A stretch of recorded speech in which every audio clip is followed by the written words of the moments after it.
Sekitar 16.000 hewan ternak masih terkatung-katung di atas kapal ekspor MV Bahijah di Pelabuhan Australia pada Jumat 2 Februari 2024. Kapal tersebut sebelumnya berlayar menuju Israel melalui Laut Merah, namun putar balik atas permintaan pemerintah Australia. Dilansir Al Arabiya, para pejabat belum memutuskan apakah ribuan hewan ternak itu dilepaskan atau dikirim kembali ke Israel. Jika tetap dikirim, kapal harus mengambil rute yang lebih jauh melewati Afrika dan memakan waktu 33 hari. Dari 16.000 hewan ternak, 14.000 diantaranya merupakan domba dan sisanya sapi. Aturan biosecurity melarang hewan ternak itu diturunkan dari kapal jika tidak dikarantina. Pejabat Australia memastikan kondisi hewan ternak baik dan sehat. Namun, ekspor sapi dan domba dalam keadaan hidup telah dikecam para aktivis. Saat ini, Kementerian Pertanian Australia masih mempertimbangkan permohonan dari perusahaan Israel untuk membongkar beberapa hewan dan mengekspor kembali sisanya. Adapun kapal MV Bahijah batal menuju Israel setelah meninggalkan Laut Merah sebulan yang lalu. Hal ini dilakukan untuk menghindari serangan Houthi Yaman yang terus-menerus menargetkan kapal-kapal terkait Israel.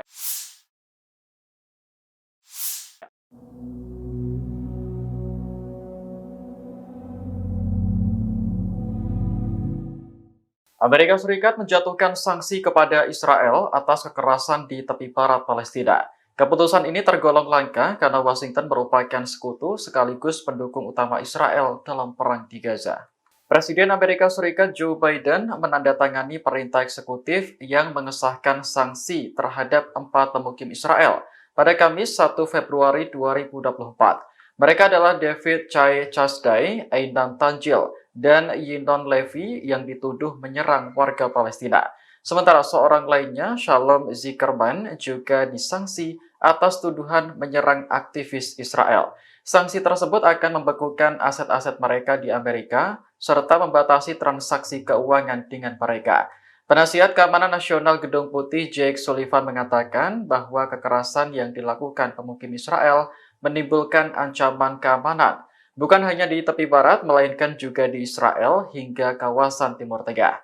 Sullivan menambahkan kekerasan pemukim Israel turut mengancam keamanan nasional dan kepentingan kebijakan luar negeri Amerika Serikat. Sebagai informasi, pemukim Israel membunuh sedikitnya 10 warga Palestina dan membakar puluhan rumah di tepi barat yang diduduki sepanjang tahun 2023. Total ada 490.000 pemukim yang tinggal di tepi barat, yang menurut hukum internasional statusnya adalah ilegal.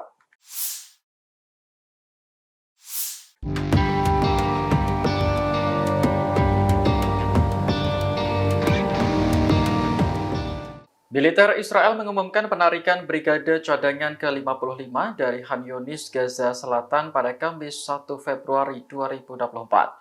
Sebagai gantinya, brigade tersebut digantikan oleh pasukan lain. Dalam keterangan resminya, Israel menyebut Brigade Cadangan ke-55 telah bertugas di Khan Yunis selama 2 bulan terakhir. Namun, Israel tidak menjelaskan alasan mengapa brigade tersebut ditarik mundur. Selain itu, jumlah pasukan yang meninggalkan atau masuk Khan Yunis juga tidak disebutkan. Israel hanya mengatakan bahwa Brigade Cadangan ke-55 telah banyak berkontribusi dalam perang di Gaza. Salah satunya menemukan banyak terowongan, sarana tempur, dan lokasi peluncuran roket milik Hamas. Israel sendiri telah berulang kali mengumumkan penarikan tentara dan menggantinya dengan pasukan baru. Dalam berbagai kesempatan, pihak militer berdalih penarikan tentara bertujuan untuk memberikan waktu istirahat. Dengan begitu, mereka bisa mendapatkan energi baru jika seandainya ditugaskan kembali bertempur.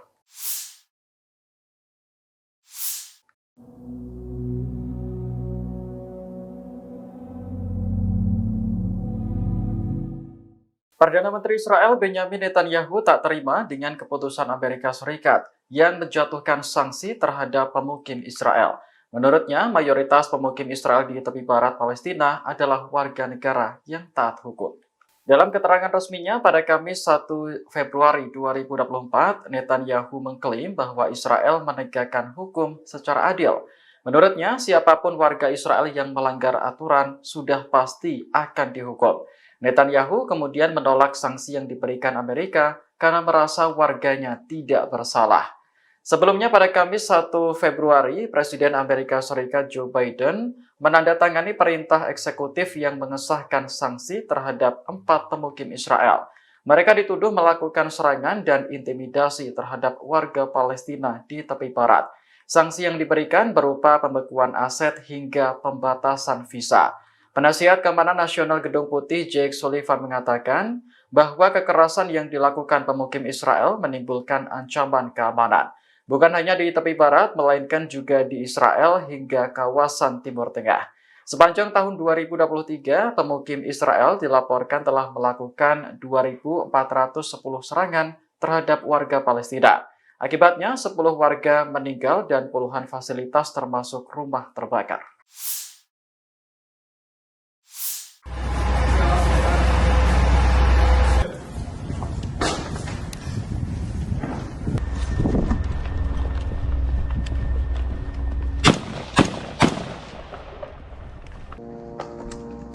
Meningkatnya kekerasan di tepi barat oleh pasukan Israel mendapat perhatian dari Raja Yordania Abdullah II.